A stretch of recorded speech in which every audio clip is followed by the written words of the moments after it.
Hello and answers. Welcome back to the part 2 of this 5 lesson series. In part 1, we looked at these 15 smart English phrases. I hope you have already started using them in your everyday English conversation to sound fluent in English.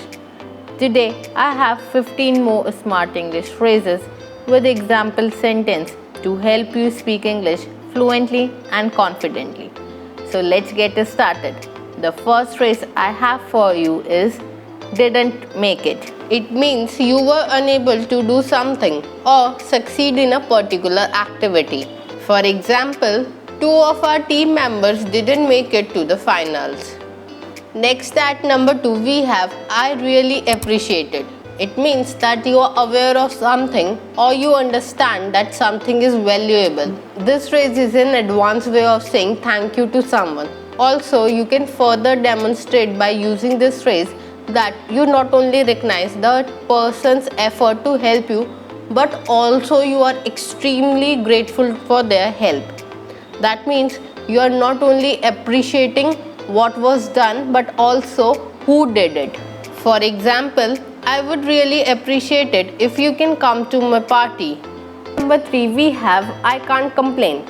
This is used in response to a greeting inquiry asking one how he is or how things are going for. Also, it is used to say that a situation is satisfactory even though there may be few problems. For example, Sam asked, "How are you doing?" "I can't complain," said Mary. Number 4, having a good time. It means to enjoy oneself or find pleasure in a particular situation or activity. This phrase can also be used as an imperative. For example, we had a really good time at the circus last weekend. Let's get advanced. Instead of using having a good time, you can also use immerse yourself in something, which means to become completely involved in something. For example, she got some books out of library and immersed herself in the British history and culture. Next, at number 5, we have I am dog tired.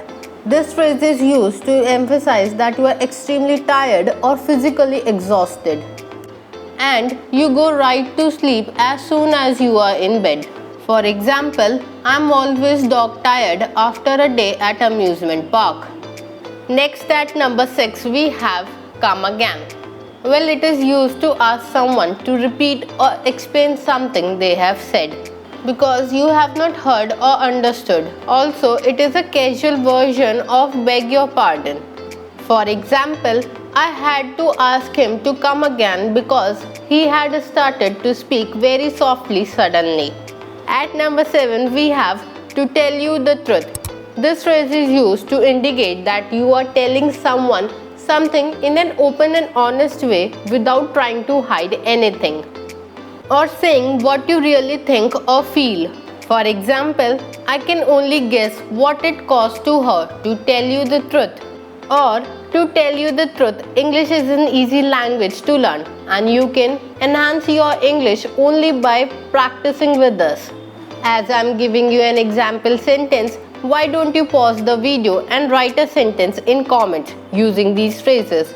It will help you remember these phrases faster. Come on, start posting your sentences in the comments and I will love to read them. Next, at number 8, we have I take your point. It means to understand or come to agree with a particular point that one is trying to make.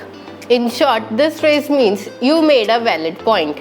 For example, am I taking your point correctly when you said profits were 30% last year?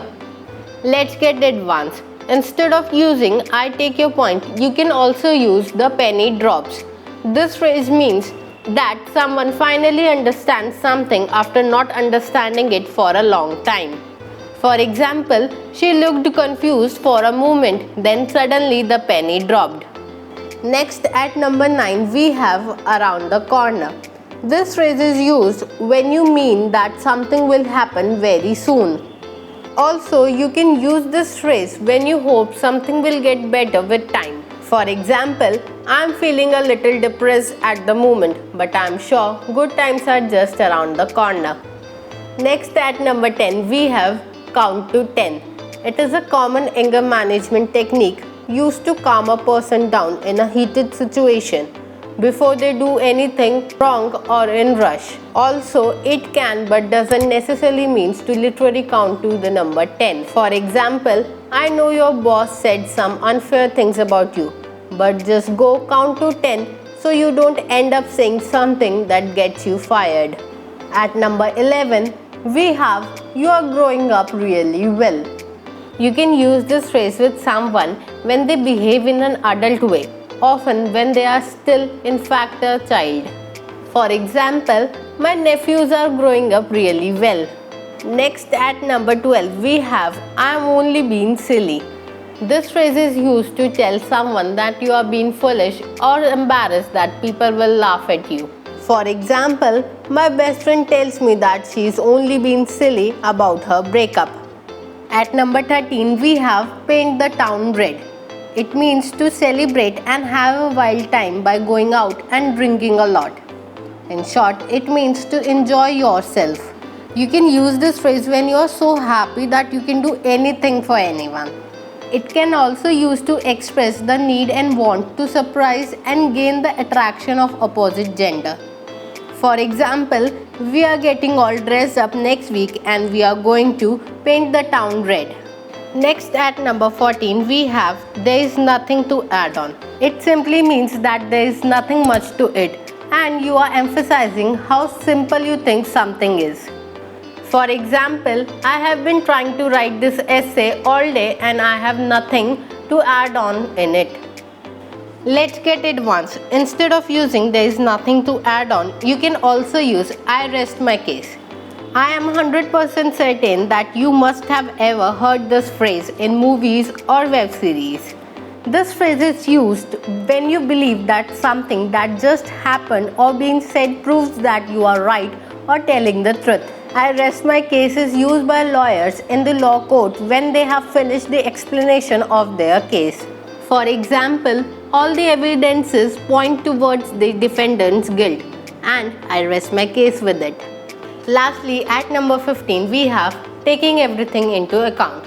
This phrase means the act of considering everything or being aware of everything and to consider about both good and bad things when you are judging a situation. For example, the report does not take into account the problems of people who don't speak English. Let's quickly revise all the phrases we have learned today. Number 1, didn't make it.